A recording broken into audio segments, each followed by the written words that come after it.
Peacemakers of Christo.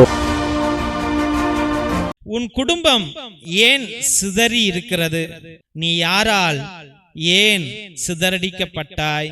யோவான் சுவிசேஷம் 10வது அதிகாரம் 12வது வசனத்துல, கூலிக்கு மேய்ப்பவர் ஓனாய் வருவதை கண்டு ஆடுகளை விட்டுவிட்டு ஓடி போவார்.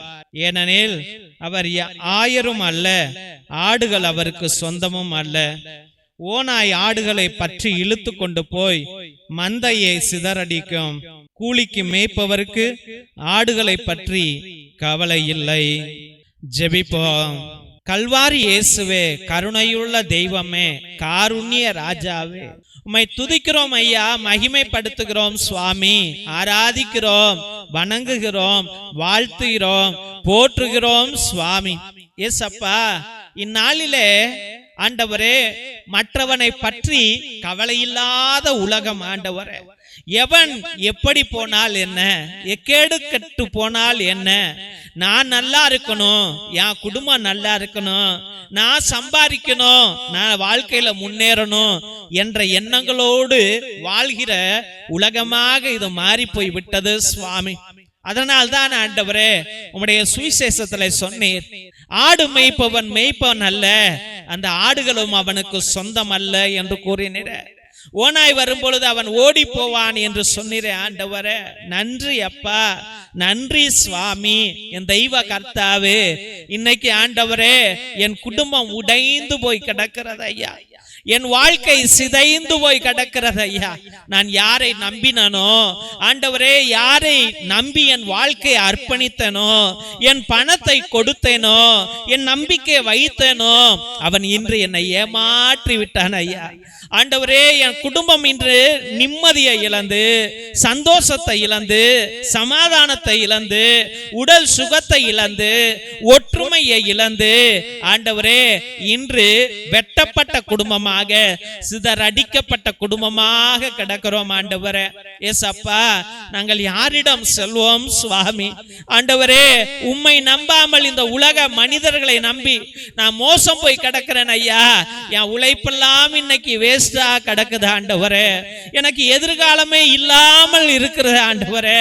நான் எவ்வளவு முயற்சி எடுத்தாலும் தோல்வி தோல்வி என் வாழ்க்கையை வந்து சேர்ந்து கொண்டு இருக்கிறது ஐயா. ஆண்டவரே, நான் எவ்வளவு வேண்டினாலும் என் துக்கம் என்னை விட்டு போவதில்லை ஆண்டவரே, என் நோய் என்னை விட்டு போவதில்லை ஆண்டவரே. அப்பா, நான் போகாத ஆலயங்கள் இல்ல ஆண்டவரே, கும்பிடாத சாமிகள் இல்ல ஆண்டவரே. இருந்த போதிலும் என் கடை மட்டும் ஆண்டவரே தீரவே மாட்டிக்குது ஐயா. என்னுடைய கஷ்டம் மட்டும் போகவே மாட்டிக்குது ஆண்டவரே.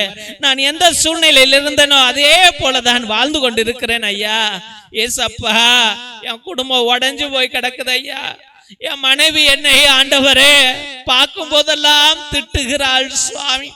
ஆண்டவரே, அவள் என் மீது எரிச்சலோடு பேசுகிறாள் அல்ல ஆண்டவரே, அவள் எனக்கு அன்பு காட்டுவதில்லை சுவாமி. நான் ஆண்டவரே என் குடும்பம் உடைவதற்கு காரணம் என்று கூறுகிறாள் ஆண்டவரே. ஆமாப்பா, நான் ஊதாரியான வாழ்க்கை வாழ்ந்தேன் ஐயா. ஆண்டவரே, நான் அன்பு காட்டவில்லை, என் குடும்பத்தை நேசிக்கவில்லை ஆண்டவரே. ஆண்டவரே, பணம் உழைப்பு என்று நான் ஓடினேனே ஒழிய ஆண்டவரே, குடும்ப பிள்ளைகளோடு நான் அமர்ந்து சாப்பிடவில்லை, அவர்களை அரவணைத்துக் கொள்ளவில்லை ஆண்டவரே. அதன் நிமித்தம் ஐயா, இன்று நான் அனாதையை போல கிடக்கிறேன் ஆண்டவரே. ஏசப்பா, என் மனைவியை உடைத்தது நான், இயேசுவே என் கணவனை உடைத்தது நான் ஆண்டவரே, என் பிள்ளைகளுடைய வாழ்க்கையை கெடுத்தது நான் ஆண்டவரே.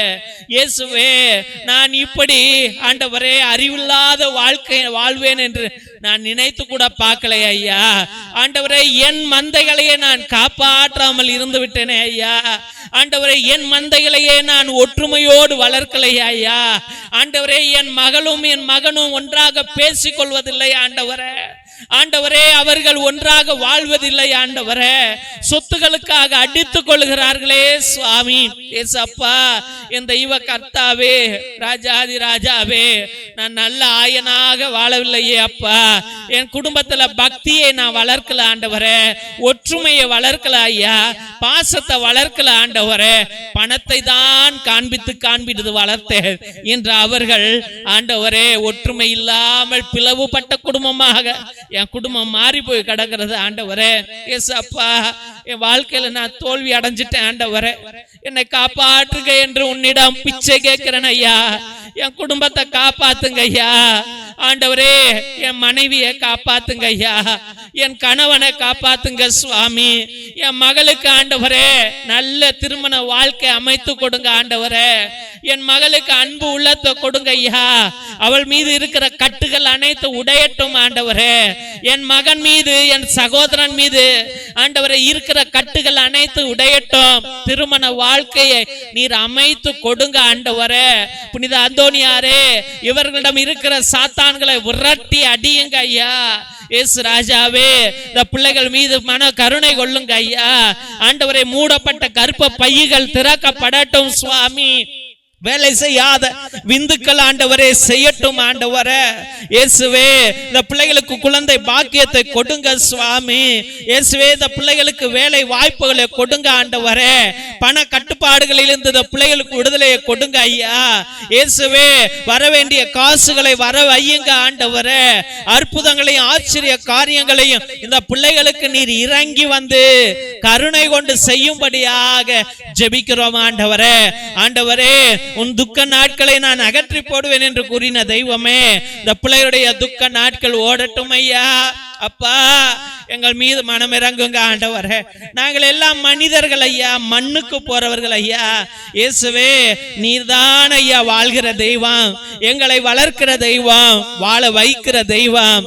ஆண்டவரே, எங்கள் மீது கருணை கொண்டு ஒவ்வொரு குடும்பத்தையும் நல்ல ஆயனாக நீர் வழி நடத்துவீர் என்று முழுமனதோடு ஜெபித்து அருமையான பிள்ளைகளை நம்முடைய பரிசுத்தமான கல்வாரி பாதத்துல சமர்ப்பித்து ஜெபிக்கிறோம் எங்கள் ஜீவனுள்ள நல்ல பிதாவே.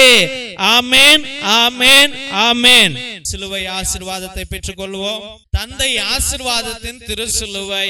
திருசிலுவை உனக்கும் உன் குடும்பத்திற்கும் வெளிச்சமாய் இருக்கிறது. நரக சர்ப்பம் உனக்கு அதிபதியாக வேண்டாம். சாத்தானே, அப்பாலே போ. அபத்தங்களை பிள்ளைகளுக்கு போதிக்காதே. நீ கொடுப்பது தீது, நீயே அந்த நஞ்சை உட்கொள். திவ்ய நற்கருணை ஆசீர்வாதத்தை பெற்றுக் கொள்வோம். எல்லாம் அல்ல இறைவன், தந்தை, மகன், தூய ஆவியார் உங்களையும் உங்கள் குடும்பத்தாரையும் ஆசீர்வதித்து வழி நடத்தி காத்திருள்வாராக. ஆமேன், ஆமேன், ஆமேன். தெய்வ பிள்ளைகளே, ஒவ்வொரு நாளும் மதியம் 3 மணியிலிருந்து 5 மணி வரைக்கும் ஒவ்வொரு பிள்ளைகளுடைய கருத்துகளையும் உங்களுடைய கண்ணீர்களையும் இறை இரக்கத்தின் நற்கருணை ஆராதனையிலும் ஜெபமாலையிலும் நவநாளிலும் நேர்த்தி திருப்பலியிலும் உங்களுடைய விண்ணப்பங்களை அர்ப்பணித்து ஜெபித்துக் கொண்டிருக்கிறோம்.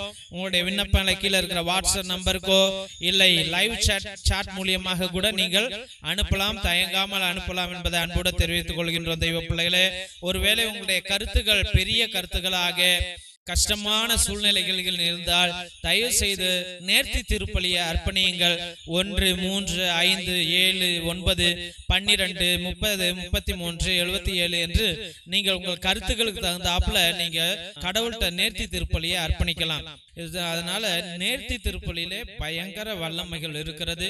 ஒரே குருவானவர் 2 மணி நேரம் உட்கார்ந்து உங்களுக்காக ஜெபித்து கொண்டிருக்கிறார் என்றால் எல்லா ஜெபங்களையும் ஒரே சாமியார் உட்கார்ந்து இந்த பிள்ளையை ஆசீர்வதிங்கன்னு ஜெபங்களை சொல்லி சொல்லி கேட்கும் போது எவ்வளவு வல்லமை இருக்கும் என்பதை நீங்களே சிந்தித்து பாருங்கள் என்பதை அன்போடு தெரிவித்துக் கொள்கிறோம். தெய்வ பிள்ளைகளே, நிச்சயமாக நாங்க ஒரே ஒரு உதவி கேட்கிறோம். இந்த சேனலை தயவு செய்து பார்க்கிறவர்கள் நீங்க சப்ஸ்கிரைப் பண்ணுங்க. அதை உங்களுடைய வாட்ஸ்அப் ஸ்டேட்டஸ்ல, வாட்ஸ்அப் குரூப்ல, பேஸ்புக்ல நீங்கள் பகிரும்படியா ஜெபிக்கிறோம். எங்க ஃபாதர்ஸ் இல்லைன்னா இதை நிப்பாட்டி விடுவாங்க என்று அன்போடு தெரிவித்துக் கொள்கிறோம். ஏனென்றால் இவ்வளவு செலவு பண்ணிட்டு இது வளர்ச்சி அடையல, அப்படி என்றால் இவ்வளவு current, net bill, computer, camera அப்படி என்று ஃபாதர்ஸ் வருத்தப்பட்டு நிப்பாட்டிடுவாங்க. அதனால் தயவு செய்து இந்த உன்னத தெய்வ பணி இன்னும் வளரணும், உங்க கையால் வளரணும், உங்க ஆசீர்வாதத்தால் வளரணும், இன்னும் பல ஆத்துமாக்கள் ரட்சிக்கப்படணும் என்பதை நீங்கள் விருப்பப்பட்டால் இதை பகிருங்கள், இதை செய்யுங்க என்று அன்போடு வேண்டுகிறோம். தெய்வ பிள்ளைகளே, நிச்சயமாக நாங்கள் உதவி செய்கிற ஏழை எளிய பிள்ளைகளுக்கு உங்களால் முடிந்த முடிந்த உங்களுடைய பிள்ளைகளுடைய பழைய ட்ரௌசர், பேண்ட், ஷர்ட், டிஷர்ட், இல்ல நோட்டு புஸ்தகங்கள் போல நிறைய இருக்கலாம். அது வேஸ்டா கிடக்கலாம். பரணியில சொருவி வச்சிருப்பீங்க, தயவு செய்து பீரோல சொருவி வச்சிருப்பீங்க, அதெல்லாம் எடுத்து வேஸ்டா கரையான் சாப்பிட்றதுக்கு பதிலா எங்க பிள்ளைங்களுக்கு கொடுத்தால் நாங்கள் மிகவும் சந்தோஷப்படுவோம் என்பதை அன்போடு தெரிவித்துக் கொள்கிறோம்.